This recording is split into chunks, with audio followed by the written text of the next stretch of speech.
Et pour nous parler de ce sujet, de cette tragédie humanitaire dans la bande de Gaza, avec nous en ligne son Excellence l'ambassadeur Medhat El-Melighi, ancien adjoint du ministre des Affaires étrangères. Bonsoir, monsieur l'ambassadeur. Bonsoir à vous et bonne année. Bonne année à tous et vous aussi. Comment pouvez-vous analyser la situation actuelle dans la bande de Gaza à la suite de l'agression continue de l'armée d'occupation et l'expansion de leurs opérations dans la bande de Gaza? Alors, je ne trouve aucune surprise dans ce qui se passe après la politique d'impunité de la part de la communauté mondiale envers Israël.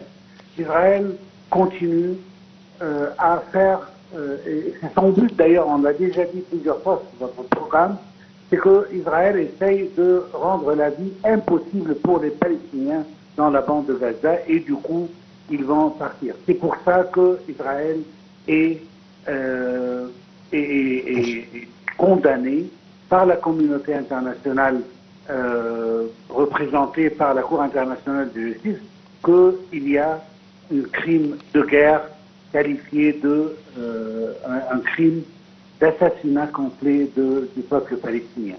Alors, tant que la politique américaine continue à soutenir Israël, alors on va continuer à recevoir ces coups l'un jour après l'autre pour que Israël continue, pour que les Palestiniens continuent à quitter la bande de Gaza si c'est possible pour eux, pour sauver leur vie d'une destruction totale que commet Israël.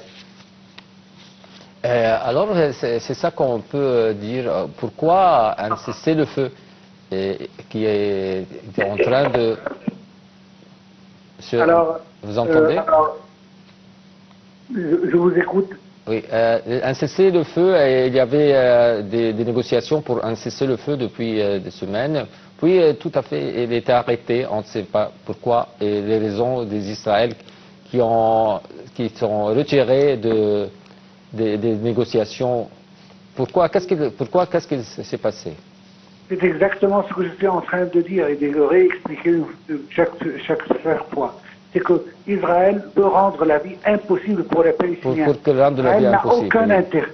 Oui. Vous m'entendez? Oui, je vous entends. Alors, Israël n'a aucune intention de signer un accord pour le moment. Le président Biden se prépare à quitter la Maison-Blanche et Israël veut seulement peut-être donner un cadeau au président Trump pour pouvoir lui donner une bonne impression. Mais cela dit, la politique d'impunité, c'est ce qui rend Israël invulnérable, parce qu'on ne peut rien contre Israël en ce moment. Comment est-ce qu'on peut le convaincre? Pour tous les approches de cesser le feu, c'est simplement des tactiques de guerre.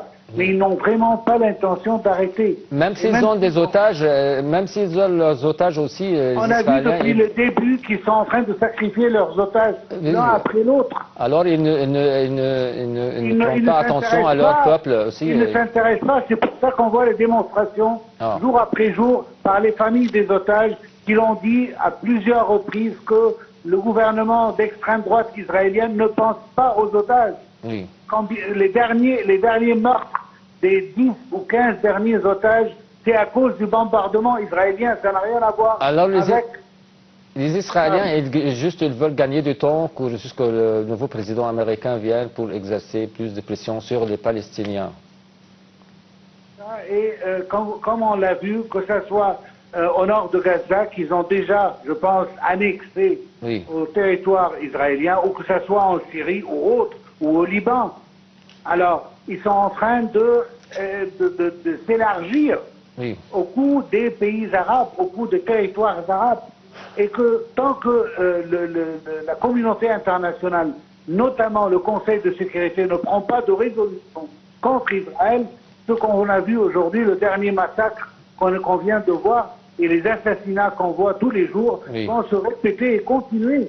Et pourquoi pas? Israël peut faire ce qu'elle veut tant qu'elle le veut et tant qu'elle le désire. Parce qu'il n'y a aucune politique de punition d'arrêter ces massacres. Monsieur l'ambassadeur, merci bien pour votre clarification et on continue après cette pause.